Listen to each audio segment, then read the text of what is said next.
Welcome student to my YouTube channel Bharat Chem Study.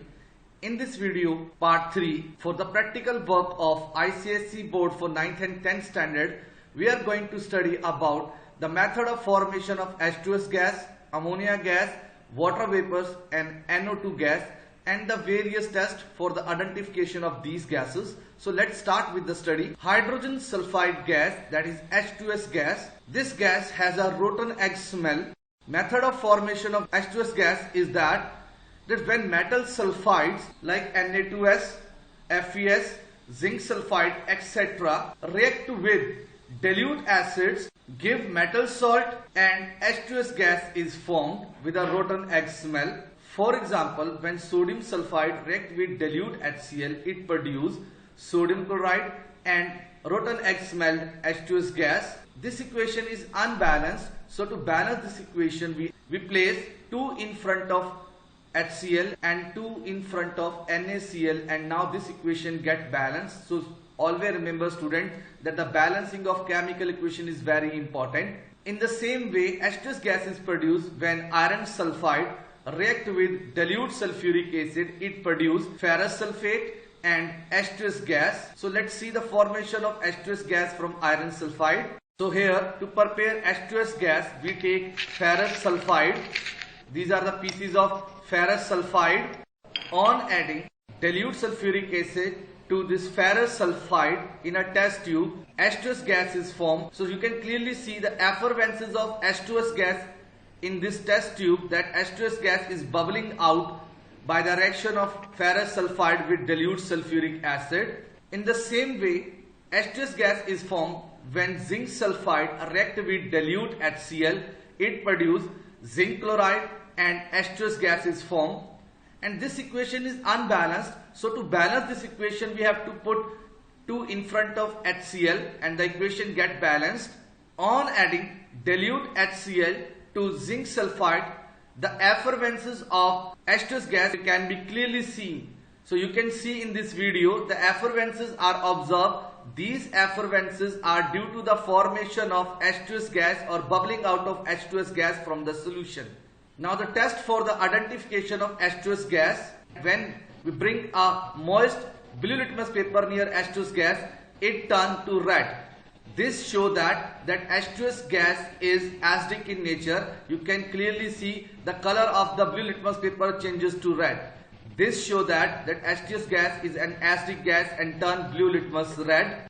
The next test for H2S gas is that when a lead acetate paper which is white in color is brought near H2S gas, the H2S gas turn this white color lead acetate paper black. You can clearly see in this video that when we bring a white color lead acetate paper near the H2S gas, it changes to black in color.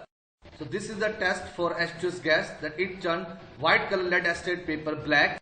The another test for the identification of H2S gas is that when we pass this H2S gas from a colorless lead nitrate solution, it turns lead nitrate solution black. So now in this video we are taking lead nitrate solution which is clear and transparent in color. Now we will pass this H2S gas from this colorless lead nitrate solution and see what we observe. So in this video you can see that slowly it changes to black, and finally slowly the lead nitrate solution changes to black on passing H2S gas from colorless lead nitrate solution. Now ammonia gas, it's a colorless gas with the sharp pungent smell. So ammonia has its own characteristic smell, the smell which is coming from public toilet due to decomposition of urine by the bacteria. The method of formation of ammonia gas is that when ammonium salt like ammonium chloride, ammonium sulfate, etc. are heated with alkalis like sodium hydroxide or calcium hydroxide, then it will give metal salt, water and produce ammonia gas. For example, when ammonium chloride is heated with calcium hydroxide, as a result calcium chloride is formed as a salt plus water is formed and ammonia gas is formed. This equation is unbalanced. So to balance this equation, we put 2 in front of ammonium chloride and 2 in front of water, and now this equation get balanced. In the similar way, when ammonium chloride is heated with sodium hydroxide, it will give sodium chloride as salt, water and produce ammonia gas with the typical pungent smell. So in this video, we are going to prepare ammonia gas by adding ammonium chloride in a test tube and then we add sodium hydroxide, as a result of which ammonia gas is formed. But in case of ammonia, no effervescences are seen, so it can be detected only by its characteristic smell, or bringing a red litmus paper near it, it turns red litmus blue because it is a basic gas. Now the test for the identification of ammonia gas. First test is that ammonia gas is a basic gas and turn red litmus blue. So when we bring a moist red litmus paper near ammonia gas, it turn it blue. This shows the basic nature of ammonia gas.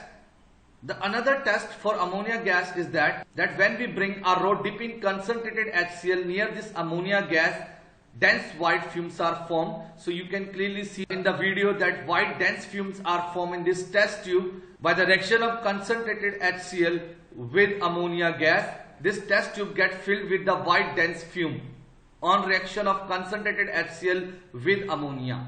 The another test for ammonia gas is that when we pass this ammonia gas from colorless natural reagent, which is potassium mercuric iodide, that is K2HDI4, it turns natural reagent colorless to brown. So in this video we are putting the natural reagent in a test tube, and in another test tube our ammonia gas is forming. So slowly ammonia gas on passing through colorless natural reagent turn it brown. So on observing carefully you can see that slowly this color of natural reagent is turning brown, and finally the color of this natural reagent turn brown.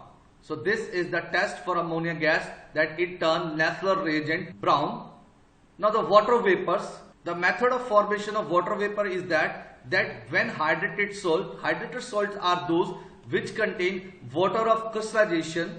So when we heat hydrated salt like hydrated sodium carbonate having the formula Na2CO3 and contain 10 water molecule of crystallization, or hydrated copper sulfate have the formula CuSO4 dot and 5 water of crystallization. When such hydrated salts are heated, they produce anhydrous salt and water vapors are formed. Anhydrous salt means the salt without water of crystallization. For example, when we heat sodium carbonate, which is containing 10 water molecule of crystallization, also called washing soda, then on strongly heated it gives sodium carbonate, which is anhydrous, and produce 10 molecules of water in the form of vapors.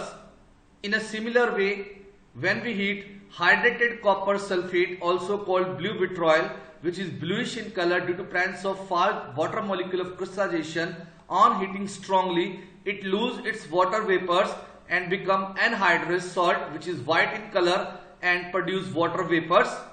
So let's see a video that how the copper sulfate on heating losing its water of crystallization and become white. In this video we are heating hydrated copper sulfate, and on heating them strongly the cracking sound is coming out from it, and you can clearly see near the walls of this test tube small tiny water vapors are forming. So these water vapors are forming because on heating copper sulfate is losing its water molecules, and as a result the water vapors are formed, which you can clearly see on the walls of this test tube.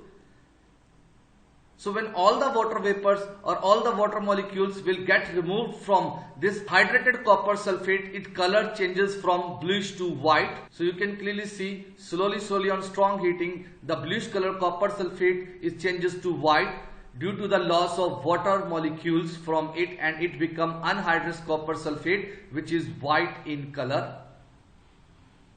Now the test for water vapors. So the first test is that on passing these water vapors from anhydrous copper sulfate, which is white in color, its color changes to blue. Now for this identification, in this video we are heating hydrated sodium carbonate, then we pass these water vapors from anhydrous copper sulfate, which is white in color, and we will see if the color of anhydrous white color copper sulfate changes to blue. It indicates that the vapors which are coming on heating hydrated sodium carbonate are water vapors. So you can clearly see that the white color anhydrous copper sulfate changes to bluish in color. This show that the vapor which are coming out on heating hydrated sodium carbonate are water vapors. Now the second test for water vapor is that when we bring a cobalt chloride paper near the water vapors, the cobalt chloride paper changes blue to red. So in this video you can see that when we bring a blue color cobalt chloride paper near the water vapors, its colors changes to pink. So this means that water vapors turn blue color cobalt chloride paper pink. So this is the test for water vapors. Now nitrogen dioxide gas, that is NO2 gas. It is a reddish brown gas. The method of formation of this gas is that when metal nitrates like copper nitrate, lead nitrate, etc. are heated strongly, they will produce metal oxide, oxygen gas and produce reddish brown NO2 gas. So NO2 gas is formed when we heat copper nitrate strongly. It produces copper oxide, which is black in color, plus oxygen gas is formed and NO2 gas is formed. This equation is unbalanced. So to balance this equation, we put 2 in front of copper nitrate, 2 in front of black color copper oxide, and we put 4 in front of NO2, and now this equation get balanced. In a similar way, when we heat lead nitrate strongly, it will produce lead oxide, which is yellow in color, oxygen gas and produce NO2 gas. And this equation is again unbalanced. So to balance this equation, we put 2 in front of lead nitrate, 2 in front of lead oxide and 4 in front of NO2 gas. So let's see a video showing the formation of reddish brown NO2 gas both from copper nitrate as well as lead nitrate. So here we have taken copper nitrate in a test tube and we are heating it strongly, as a result of which you can clearly see reddish brown NO2 gas is formed, and keep heating strongly. The bluish color of copper nitrate first changes to green and then form black color copper oxide. So these are vapors of NO2 gas is coming out. In a similar way, when we heat lead nitrate in a test tube, which is white color substance, cracking sound is produced. So on heating lead nitrate strongly, you can clearly see that reddish brown NO2 gas is forming. Now test for NO2 gas. So the first test is that NO2 gas turns starch iodide paper, which is colorless, to black. So here you can see the reddish brown NO2 gas is forming, and when we are bringing a white color starch iodide paper near it, the NO2 gas turn this white color starch iodide paper black. So you can clearly see slowly the color of this starch iodide paper changes to black. The second test for NO2 gas is that when this NO2 gas is passed from ferrous sulfate solution, it turns its color from green to brown. So here in this video we are passing reddish brown NO2 gas from ferrous sulfate solution, which is light green in color, and so you can clearly see the color of this ferrous sulfate solution slowly become dark or brownish in color, and finally the whole solution become brown in color on passing NO2 gas through ferrous sulfate solution. Learn and note down all the chemical equation for the preparation and the chemical test for the identification of H2S gas, ammonia gas, water vapors and nitrogen dioxide gas as studied in this video. In the next video we will study the action of heat on some metal salts. Please like and subscribe the channel for the latest update. Thank you.